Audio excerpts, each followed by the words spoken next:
पूर्व मुख्यमंत्री एवं कांग्रेस नेता हरीश रावत ने शनिवार को ज्वालापुर विधानसभा स्थित एक गणपति बैंक्वेट हॉल में हरिद्वार लोकसभा सीट से कांग्रेस के उम्मीदवार वीरेंद्र रावत के चुनाव कार्यालय का उद्घाटन किया। इस दौरान रावत ने कहा कि मैंने इस क्षेत्र के लिए काफी विकास कार्य किए, जिसे देखते हुए हरिद्वार की जनता वीरेंद्र रावत को भारी बहुमत से लोकसभा में भेजेगी।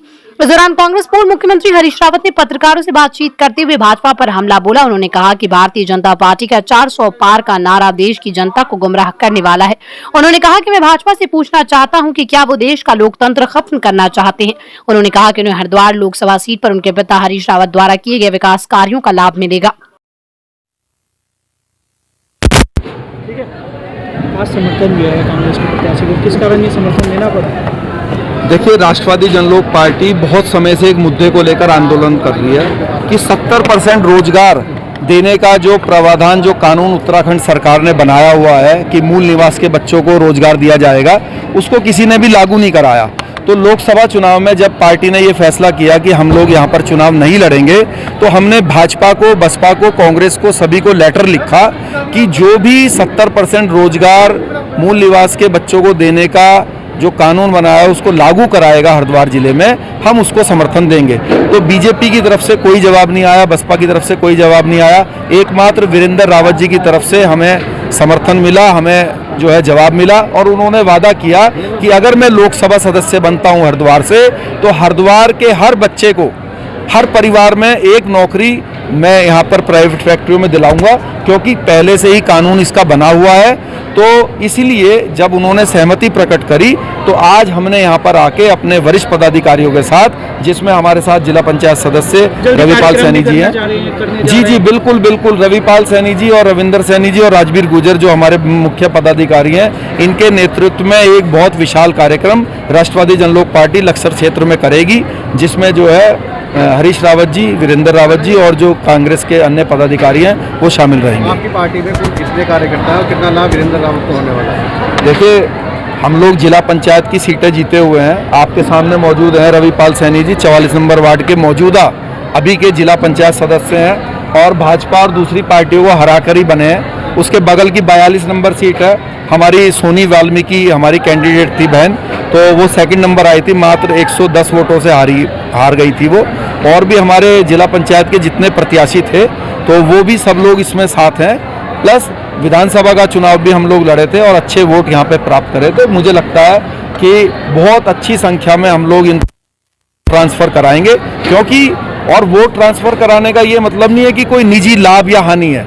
मकसद ये है कि जो हरिद्वार की जनता है, जो यहाँ पर बेरोजगार युवा हैं, उनको लाभ मिले, क्योंकि वीरेंद्र रावत जी ने ये वादा किया है कि हर परिवार में एक नौकरी देंगे। अगर वो 70% का कानून लागू हो जाता है हरिद्वार में, तो 5000 से ज़्यादा फैक्ट्रियाँ हैं, हर घर में वैसे ही नौकरी मिल जाएगी। तो आज बच्चों को गुजरात जाना पड़ता है, अपने माता पिता को छोड़ के, अपनी बीवी बच्चों को छोड़ के, कौन लोग छोड़ के जाना चाहते हैं? अगर गुजरात में जाके कोई 30,000 रुपये कमाता है, अगर लोकल में 20,000 भी मिलते हैं, तो वो भी उसके लिए बहुत अच्छे हैं। तो इसी चीज़ को देख के हम इसको लागू कराएंगे और उन्होंने हमसे वादा किया गया है। और इस दौरान कई लोगों ने अच्छी बात है यार, हमें अच्छा लग रहा है। हम उन लोगों के आभारी हैं, इन लोगों के आभारी हैं कि खेतों में काम चल रहा है, नवरात्रि शुरू होने वाली है, इधर रोजे चल रहे हैं और इतनी भारी तादाद में जन सैलाब उभर के आया है ज्वालापुर विधानसभा का। समस्त मुझे नहीं लगता किसी गांव का कोई प्रधान बचा होगा, सारे प्रधान आए हैं। जिस तरीके से भारतीय जनता पार्टी ने एक प्रेशर बना रखा है प्रधानों के ऊपर, जिला पंचायतों के ऊपर, उसके बावजूद भी इतना लोग निकल के आए हैं, कांग्रेस के नाम पर आए हैं। ये कांग्रेस की जीत है। जो कांग्रेस एक लोकतंत्र बचाने की लड़ाई लड़ रही है, जो कांग्रेस संविधान बचाने की लड़ाई लड़ रही है, और जो कांग्रेस इस देश में हम लोगों के हक हुकूक बचाने की लड़ाई लड़ रही है, निश्चित रूप से हमारा मनोबल ऊंचा हुआ है। और निश्चित रूप से हमें लगता है कि जो है हमारा जो है यहाँ से कैंडिडेट कांग्रेस का जीतेगा वीरेंद्र रावत जी।